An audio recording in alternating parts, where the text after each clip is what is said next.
Hello दोस्तों, study bro channel में आप लोगों का स्वागत है। चलिए आज बात करते हैं 10वीं क्लास का साइंस का क्वेश्चन जो 2025 परीक्षा के लिए बहुत ही इंपॉर्टेंट क्वेश्चन है। चलिए वीडियो का स्टार्ट करते हैं। पहला नंबर प्रश्न क्या है? पहला नंबर प्रश्न है कि लोहे के जिंक से लेपित करने की क्रिया को क्या कहते हैं? जो लोहा को जिंक से लेपित करने की क्रिया को क्या कहते हैं? तो इसका सही ऑप्शन है क्या कहते हैं? तो गैल्वेनीकरण कहते हैं। क्या कहते हैं? गैल्वेनीकरण कहते हैं। दूसरा नंबर प्रश्न बहुत ही इंपॉर्टेंट है कि सिल्वर क्लोराइड का रंग क्या होता है? जो सिल्वर क्लोराइड होता है उसका रंग कैसा होता है? तो इसका सही ऑप्शन है कि जो सिल्वर क्लोराइड का रंग कैसा होता है, तो कैसा होता है? तो इसका सही ऑप्शन है श्वेत होता है। कैसा होता है? श्वेत रंग होता है। तीसरा नंबर प्रश्न बहुत ही इंपॉर्टेंट है कि जस्ता तथा तनु हाइड्रोक्लोरिक अम्ल को अभिक्रिया के फलस्वरूप निम्न में कौन सा गैस बनता है? तो निम्न में कौन सा गैस बनता है? तो इसका सही ऑप्शन है क्या बनता है? H2 बनता है। क्या बनता है? H2 गैस बनता है।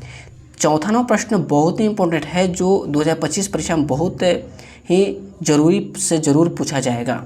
चौथा नंबर प्रश्न बहुत ही इंपॉर्टेंट है कि ये प्रश्न तो VVI प्रश्न है। चौथा नंबर प्रश्न इसका क्वेश्चन है कि निम्न में कौन सा एक दहन अभिक्रिया है? जो निम्न में कौन सा है जो एक दहन अभिक्रिया है? तो इसका ऑप्शन है जल का उबलना, बी ऑप्शन है मोम का पिघलना, सी ऑप्शन है पेट्रोल का जलना, डी ऑप्शन है इनमें से कोई नहीं। इसका सही ऑप्शन है कि दहन अभिक्रिया कौन सा है? तो इसका सही ऑप्शन है जो पेट्रोल का जलना जो है जो दहन अभिक्रिया है।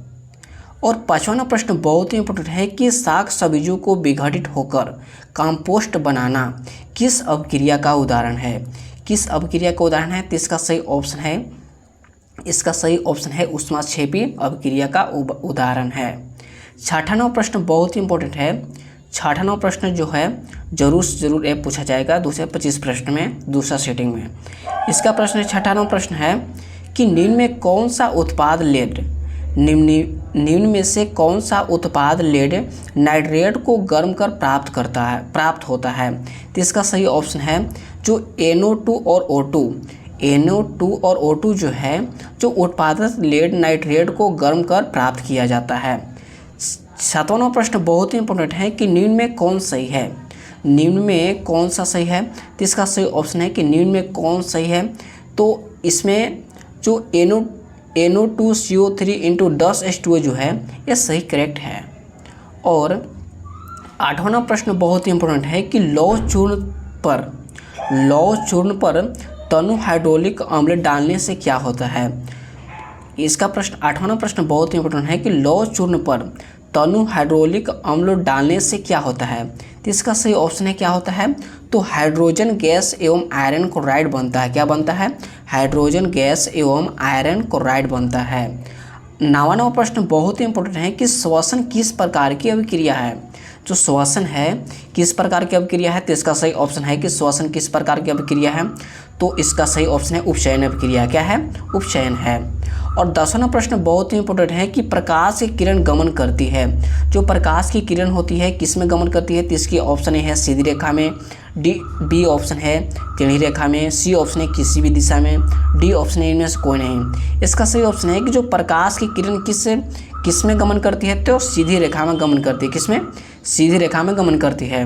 11वां प्रश्न बहुत ही इंपॉर्टेंट है कि प्रकाश का वेग न्यूनतम होता है।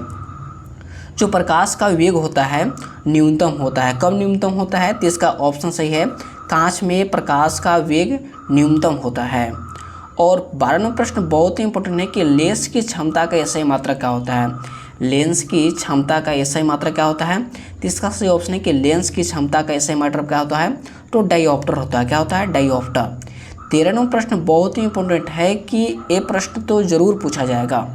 ये प्रश्न है कि उत्तल लेंस की क्षमता होती है। उत्तल लेंस की क्षमता कैसी होती है? तो धनात्मक होती है। कैसी होती है? धनात्मक होती है। 14वां प्रश्न बहुत ही इंपॉर्टेंट है कि उत्तल लेंस को कहते हैं। उत्तल लेंस को क्या कहते हैं? उत्तल लेंस को अभिसारी लेंस भी कहा जाता है। ये प्रश्न बहुत ही इंपॉर्टेंट VVI प्रश्न है जो दूसरा सीटिंग में जरूर से जरूर ये प्रश्न पूछी जाएगी। और 15वां प्रश्न बहुत ही इंपॉर्टेंट है कि प्रकाश के परिवर्तन के नियम है। जो प्रकाश के परिवर्तन के कितने नियम होते हैं? तो इसका सही ऑप्शन है कि प्रकाश के परिवर्तन के 2 नियम होते हैं। कितने होते हैं? 2 नियम होते हैं। और 16वां प्रश्न है कि प्रकाश के नियम निर्धारित होता है। जो प्रकाश के जो नियम होता है निर्धारित किस पे होती है, तो इसका सही ऑप्शन है कि परिवर्तन कोण अपवर्तन कोण के बराबर होता है। क्या होता है? परिवर्तन कोण अपवर्तन कोण के बराबर होता है, यानी परिवर्तन के नियम को निर्धारित करता है कि परिवर्तन कोण और अपवर्तन कोण दोनों बराबर होता है। और 17वां प्रश्न है कि प्रकाश के अपवर्तन के नियम कितने होते हैं। प्रकाश के परिवर्तन के नियम तो 2 होते हैं, बाकी प्रकाश के अपवर्तन के नियम कितने होते हैं, तो 2 ही होता है। कितने होते हैं? 2 होता है। 18वां प्रश्न बहुत ही इंपॉर्टेंट है, VVI प्रश्न है 18 नंबर। 18वां प्रश्न बहुत ही इंपॉर्टेंट VVI प्रश्न है कि किसी मादे के अपवर्तनांक का मान होता है। किसी मादे के अपवर्तनांक का मान कितना होता है, तो sin r बटे sin r, sin i बटे sin r जो होता है वो अपवर्तनांक का मान होता है। 19वां प्रश्न है कि किसी लेंस द्वारा उत्पन्न आवर्धन का SI मात्रक क्या होता है। तो इसका सही ऑप्शन है कि लेंस आवर्धन का SI मात्रक नहीं होता, यानी मात्रक विहीन होता है। क्या होता है? मात्रक विहीन। 20वां प्रश्न बहुत ही इंपॉर्टेंट है कि ग्लोबल वार्मिंग के लिए उत्तरदायी गैस है। जो ग्लोबल वार्मिंग के लिए उत्तरदायी कौन सी है गैस है, तो इसका सही ऑप्शन है कौन सी गैस है, तो CO2 है। कौन सी है? CO2। और 21वां प्रश्न है कि सूर्य तथा अन्य तारों की विशाल ऊर्जा के स्रोत हैं। सूर्य तथा अन्य तारों की विशाल ऊर्जा का स्रोत हैं, तो इसका स्रोत क्या है, तो इसका सही ऑप्शन है कि नाभिकीय संलयन, नाभिकीय विखंडन, शीत दोनों, यानी इनमें से इसका सही ऑप्शन है 21वां प्रश्न का सही ऑप्शन है जो नाभिकीय संलयन है। क्या है? नाभिकीय संलयन।